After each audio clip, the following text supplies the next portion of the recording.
దేవునికి మహిమ కలుగునుక మీరందరూ బాగున్నారని నేను తలుస్తున్నాను. దేవునికి లేఖనాల నుంచి ఈరోజు ప్రకటన గ్రంథంలో మొదటి అధ్యాయం నుంచి మనం పరిశీలించేది 22 అధ్యాయాలు కనపడుతుంది. మొదటి అధ్యాయము మహిమలో క్రీస్తు అని కనపడుతూ ఉన్నాడు. 2-3 అధ్యాయులను చూస్తే 7 సంఘాల స్థితిగతులు మనకి కనపడతాయి.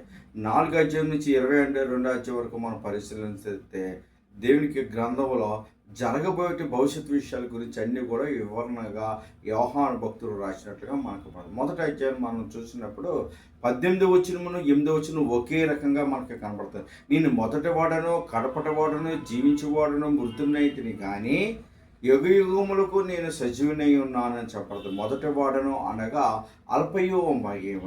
కడపటి వాడను అనగా రెండో రకాల యేసుక్రీస్తు ప్రభువారు వస్తున్నారు. ఆ రాకడలో నీవు నేను నిలబడాలంటే దేవుని యొక్క వాక్యాన్ని ధ్యానం చేసుకొని ప్రార్థన చేసుకొని ముందుకు సాగిపోవాలి. మూడో మాటగా చూసుకున్నాడు, జీవించేవాడును ఆయన ఎప్పుడూ జీవిస్తున్నాడు, నీలో నాలో కూడా జీవిస్తున్నాడు. ఆయన నమ్ముకున్న బిడ్డలకు ఆయన ప్రతి కార్యము చేయడానికి ఆయన జీవము కలిగిన దేవుడు కనుక ఆ జీవాన్ని మనకి ఇవ్వడానికి జీవింపచేస్తూ ఉన్నాడు. మృతుడినైతిని కానీ ఆయన ఈ లోకంలో మరణము ఉన్నదే కానీ సజీవుడిగా అయిన దేవాది దేవుడు అని మనకి చెప్పబడుతుంది. యేసుక్రీస్తు ప్రభువు నందు భయము భక్తి కలిగిన యోహాను చనిపోయినప్పుడు యేసు ప్రభువుని చూసినప్పుడు భయపడ్డాడు. ఆయన యోహాను గారు ముందు యేసు ప్రభు వారు చనిపోయినట్లుగా కనబడతాయి. ఈయనకి అదే ప్రకటన గ్రంథంలో చూసుకుంటున్నప్పుడు ఈయన్ని చూసినప్పుడు ఆ ప్రకటన గ్రంథం పరవశించి రాసినప్పుడు ఆ యేసు ప్రభు వారి ముందు ఈయన శవంలో పడిపోయినట్లుగా కనబడుతున్నట్లుగా మనకి తెలియవచ్చబడుతుంది గ్రంథంలో. కనుక దేవుని యొక్క గ్రంథంలో చూసుకున్న మృతుడినైతేనే కానీ సజీవైన నేను యుగయుగంలో ఉన్నా.